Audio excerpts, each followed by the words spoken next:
hesitate before you jumped? Did you, or did you Couldn't. go for it? No, the decision was made for me. It was roasting.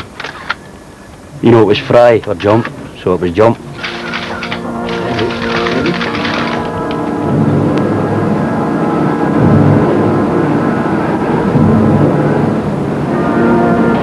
110 miles from Aberdeen, beneath some of the fiercest waters in the North Sea, is the Piper oil field. The platform which exploited the field was gigantic.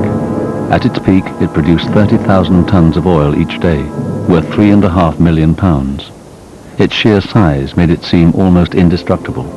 But on the night of July the 6th, 1988, the unthinkable happened.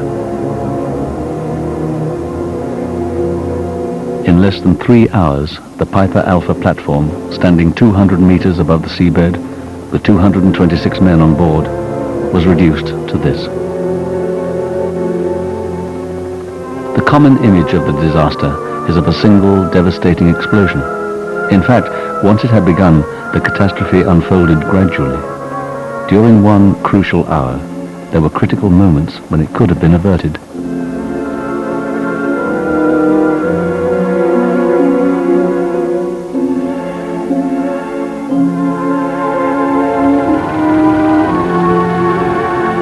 Owned by Occidental Petroleum, Piper Alpha was spectacularly productive. In June 1988, producing 10% of Britain's North Sea oil. It had been built in 1976, initially only to extract oil, but it was later adapted to produce gas as well. This left an unfortunate legacy in its design. The platform was made up of 4 modules, separated by fireproofed walls, arranged so that the most dangerous works, such as drilling, were as far from the accommodation block as possible. When Piper was belatedly fitted for gas extraction, some of the gas compression works had to be sited close to sensitive areas, such as the control room. This was to have tragic consequences.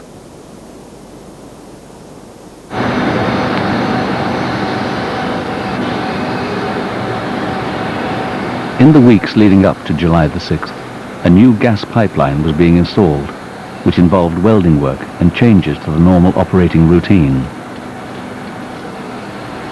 The platform was not shut down while work progressed. Several small gas leaks had been reported, though this was not unusual.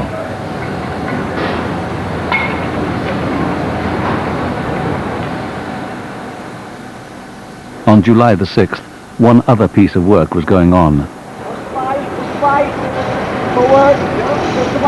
The platform had 2 large pumps, A and B, which pressurized the gas and sent it onto shore.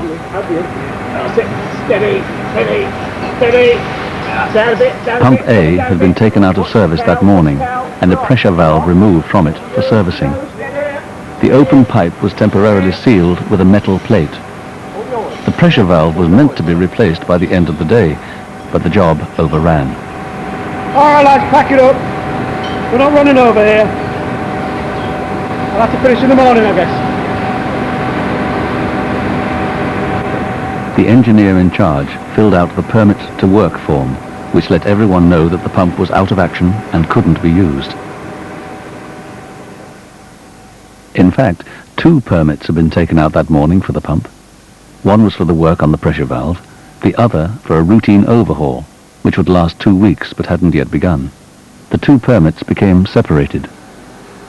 When work finished for the day, the engineer returned the permit for the pressure valve to the control room.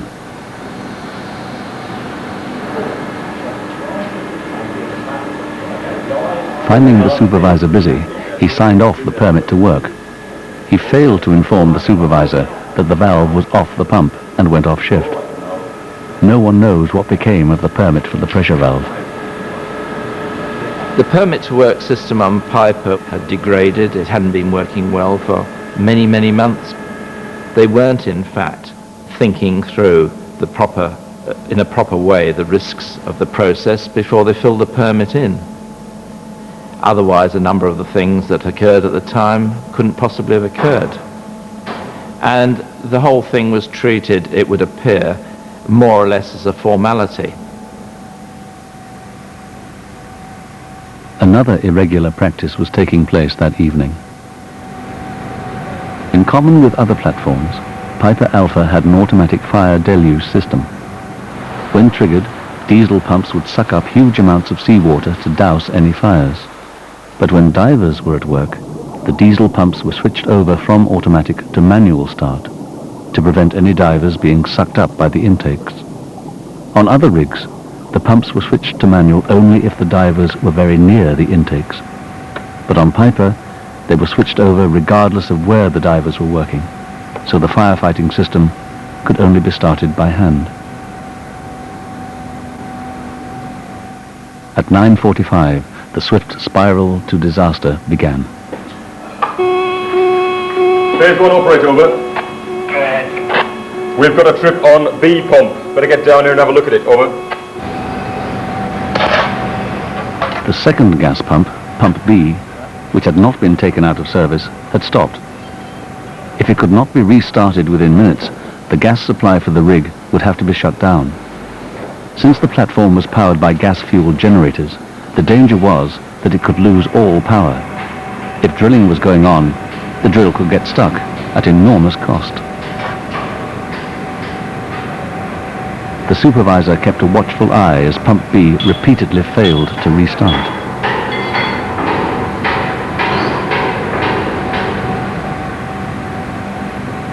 Okay. Look, hold on a second. What's up? Can't get it started. How come? I don't know. There's lube oil on the floor. Someone's talking about hydrates. Pump B's out for maintenance. Right. But it's a 2-week job. They only started it today. It's only been electrically isolated, I think. Where's the PTW for it? The engineer retrieved the permit for the 2-week maintenance job on Pump A. He was not aware that there was a second permit for the work on the pressure valve, so he didn't know that it had been removed. I'll sign it off. We'll get Pump A back on. We can use that one. All right. Maintenance, lead hand. Contact control room. Tell give them the okay and tell them we're going to go straight away with it, all right? Since the maintenance work hadn't yet started on Pump A, the supervisor assumed that it would be safe to restart.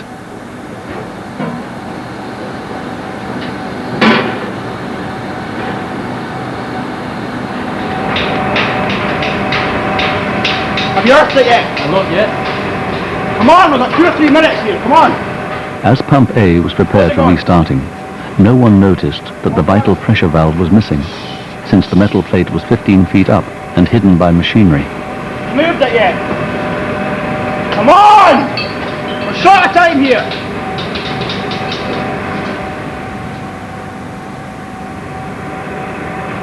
Just before 10 o'clock, the operators restarted Pump A. All right, give it a go.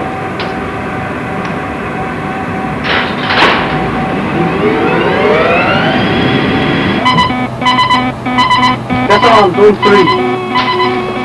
Maintenance lead hand, we've got a trip on 2 of the centrifugal compressors, over.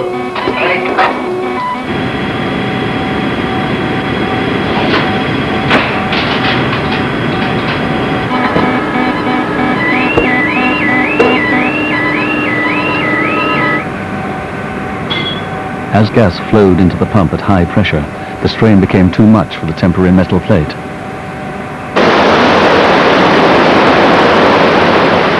With 70 kilograms of gas escaping in under 30 seconds, alarms went off everywhere.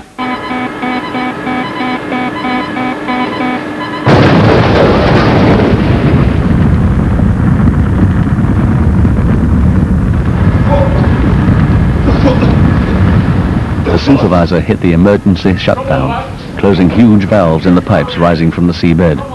This stopped oil and gas production and should have isolated the rig.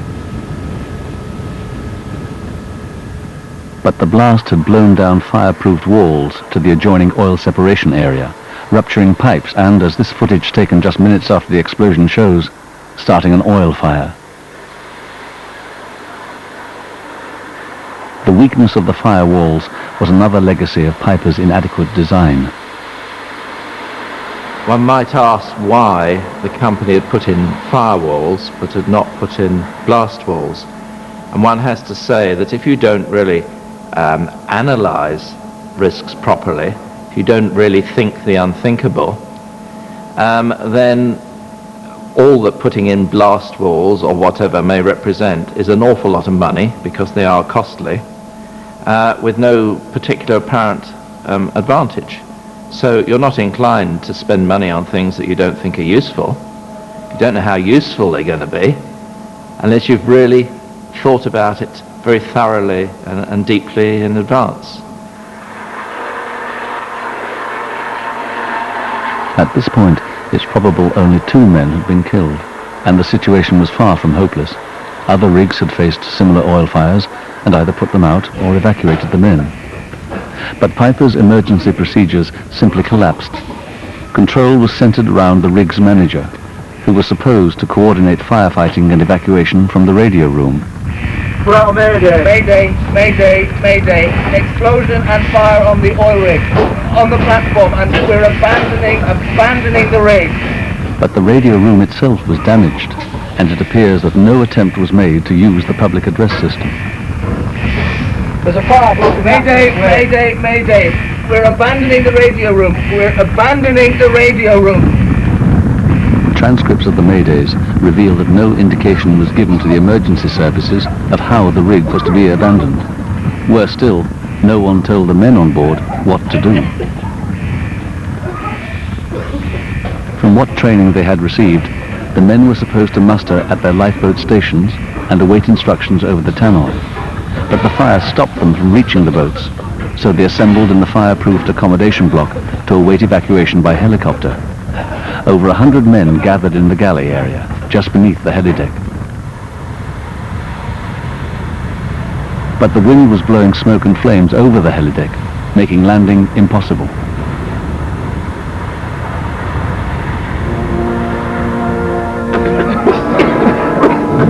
The men were given no further instructions other than to wait. Although the accommodation block was gradually filling with smoke, at no point was there an organized attempt to lead them to safety.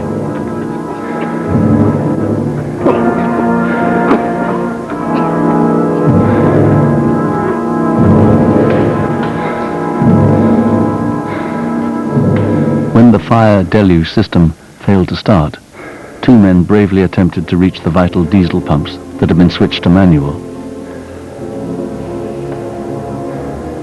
They never made it, and were never seen again.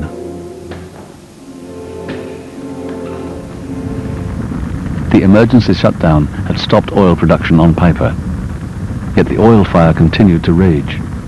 It would eventually have burnt itself out, had it not been for the actions of adjoining rigs. Piper Alpha was at the center of a network of rigs. Along with Piper, the Tartan and Claymore platforms pumped oil into the main onshore oil line. This pumping caused back pressure in Piper's oil line. It was forcing oil out of the ruptured pipes, fueling the fire on Piper. To prevent this backflow of oil, it was vital that the 2 other rigs stopped pumping immediately. 22 miles away, Claymore heard the first mayday. You trying Piper? Communications between the platforms had been knocked out in the explosion. Yet the manager of Claymore continued to pump oil, believing that the situation was most likely under control. We just got a second mayday, a big explosion. They might have lost the radio room and all. Stand by vessel Nautica. Proceed to Piper. See if there's anything they need. The manager tried to contact Occidental's control center on shore, meanwhile continuing oil production. There's been an explosion on Piper and there's a fire on the west side. There's a lot of black smoke blowing over the helideck. It sounds like an oil fire. Look, if it's a big one, Piper's lines are going to fail. I think we should shut down. Has Piper shut down? Yeah, they have. How's the pressure on the line? Yeah, it's holding up all right. Don't shut down. Meanwhile, the Tartan rig, only 12 miles away, in spite of hearing the maydays and seeing flames on the horizon, also continued to pump oil. The manager had received approval for this decision from his superior in Aberdeen. There's always a potential conflict between production and safety. The revenue on a daily basis of an offshore platform can be very considerable indeed. When you shut a platform down, it's a difficult matter to restart it. It may take you 2 or 3 days to get back up to full, proper production. So it's not a decision you lightly take. Unless you give an OIM the authority to take a difficult decision in that situation without fear of subsequently being blamed, then people will delay, they will be inhibited, they will wait too long, and things can get much worse. The oil spewing from the shattered pipes on Piper heated up something far more hazardous. There were huge gas lines also coming in from the adjoining rigs. These meter-wide pipes ran for miles and contained thousands of tons of highly pressurized flammable gas. The dangers were well known to Occidental's management. They had commissioned a report 2 years earlier which warned these pipelines, especially the gas pipelines, would take hours to depressurize because of their capacity. This could result in a high-pressure gas fire on the cellar deck that would be virtually impossible to fight.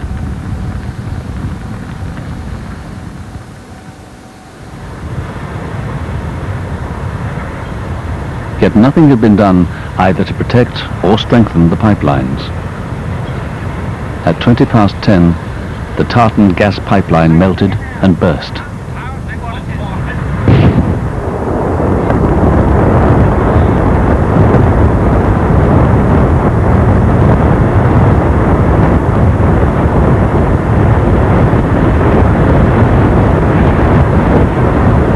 Three tons of gas were coming out of the ruptured pipe every second, 1.5 times the entire UK gas consumption in an area just 75 meters square.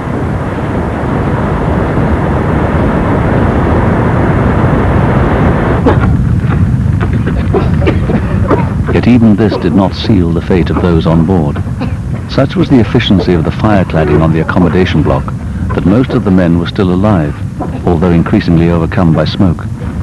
Some took matters into their own hands, found their way down through the accommodation block, and although they'd been told that it would mean certain death, made the 10-story jump into the sea.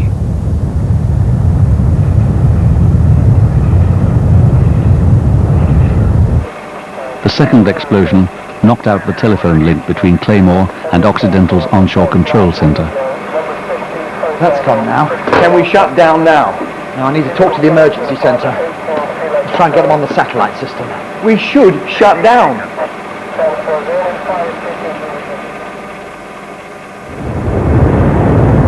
Pharos engaged in firefighting with Maersk cutter also alongside.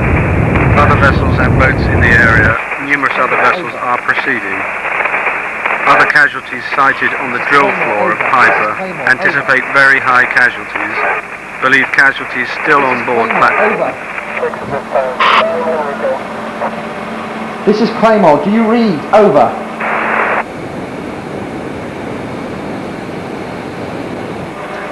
You can see the bloody fire from here. We really should shut down right now. Their fire pumps should be coping. I'm still trying to reach the centre. Look, they just told us there's men in the water. They've abandoned the bloody rig. What more do you want? ECC, do you read? This is Claymore. Over. Although he repeatedly asked to shut down, the operator deferred to the seniority of his manager, and the oil continued to flow. Yet there was still one last route of escape, other than jumping into the sea. The Pharos, a gigantic safety vessel, had been built by Occidental precisely to deal with emergencies on their rigs. By pure chance, it was anchored that day close to Piper Alpha. It should have been a godsend. But having maneuvered up to the rig, Pharos turned on its fire hoses too fast, tripped out the system, and wasted 10 minutes getting them restarted. Worse still, the extendable gangway proved painfully slow. It took 5 minutes to move 2 feet. So to extend to its full 30 meters took over an hour. At 10:50, they ran out of time.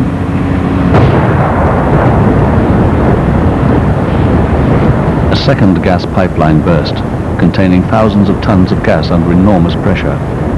The intense heat drove the Pharos back, and from then on, the crew could only witness as the platform slowly melted and collapsed.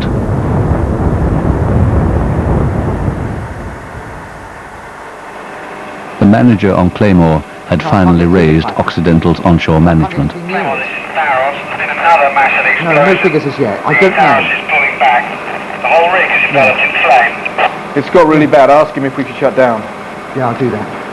Ask him! What's happening? There's another explosion. Just ask him if we should shut down. All right, shut it down. What's your status out there? We're still online. You what? Prepare for controlled shutdown of MOL. I repeat, prepare for controlled shutdown of MOL. Shut down now. Blow down the gas line to Piper. Get hold of Tartan and tell them to shut down too. If Claymore and Tartan had shut down oil production when they'd heard the first maydays, it might well have significantly reduced the fire threatening the gas pipes on Piper Alpha, at least delaying their rupture, if not preventing it.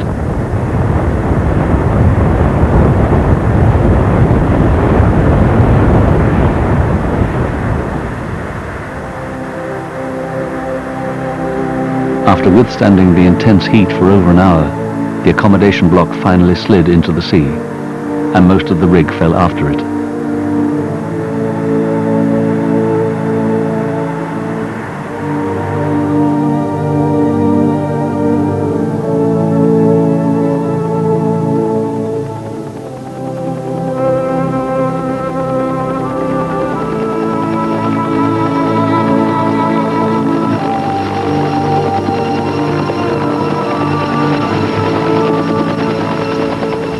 Of the 226 men who had been on board Piper Alpha, 166 were dead.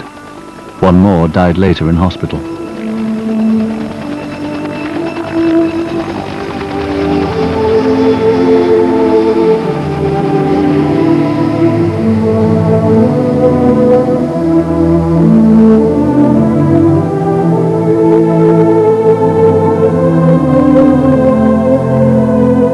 Only 61 men survived, almost all because they had decided to ignore what little training they had been given and jumped from the burning rig.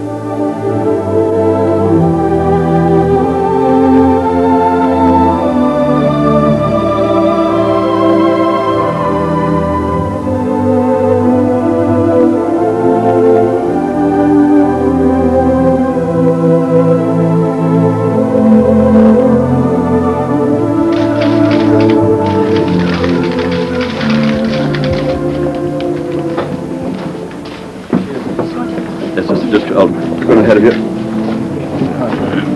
Won't you just take us through your escape? The escape was we managed to get outside after about an hour, going about the accommodation.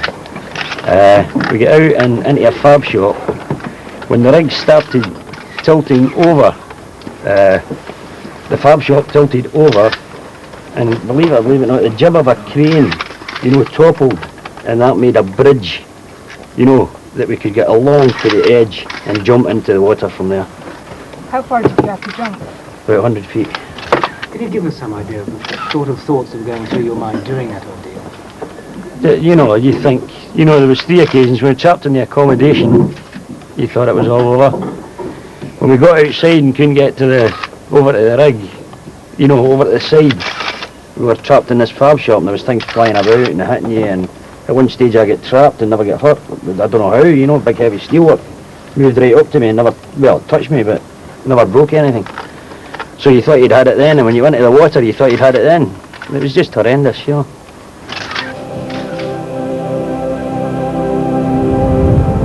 When the Grampian police flew out to the location of Piper Alpha, this is all that was left. Ironically, it was part of the drilling deck, supposedly the most dangerous area, at the opposite end, the accommodation block.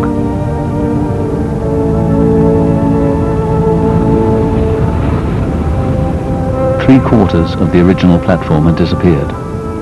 The giant gas fires had generated temperatures over 1,000 degrees centigrade, literally melting the legs from under the platform. The management of Occidental, including Chief Executive Armand Hammer, were adamant that their safety record was impeccable. I think we have taken every precaution we know how You must remember this is the first time in 12 years that we've had a casualty on any of our rigs in the North Sea. In fact, an oil worker had been killed on Piper Alpha 4 years earlier. The exhaustive public inquiry into the disaster, held under Lord Cullen, eventually described Occidental's approach to safety as superficial. It cited a catalogue of errors and shortcomings, many of which were relevant to other North Sea operators. I wouldn't put it above or below other disasters. There is actually an awful sameness about these incidents. They're nearly always characterized by lack of forethought and lack of analysis, and nearly always the problem comes down to poor management. It's not just due to one particular person not following a procedure or doing something wrong. You always come back to the fact that things are sloppy and ill-organized and unsystematic right from the top of the company downwards. In the wake of the Cullen inquiry, the oil companies spent billions redesigning platforms and improving safety. Many rigs were fitted with seabed shut-off valves in their gas and oil lines. Lifeboat entry points were brought inside the accommodation blocks, and these in turn were reinforced with better fire and smoke protection. On top of this, the overall regulatory responsibility was taken away from the Department of Energy and handed to the Health and Safety Executive, which Lord Cullen felt was more suited to the task. North Sea operations maybe have another 20 or 30 years to run.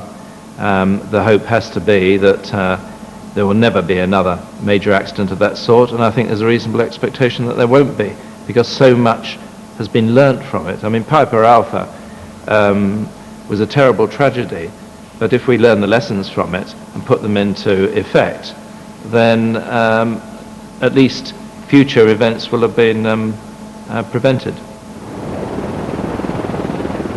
But if improvements have been made, it took the lives of 167 men to bring them about. Yet there are still at least 10 gas escapes a year, as large as the one which triggered the Piper Alpha disaster.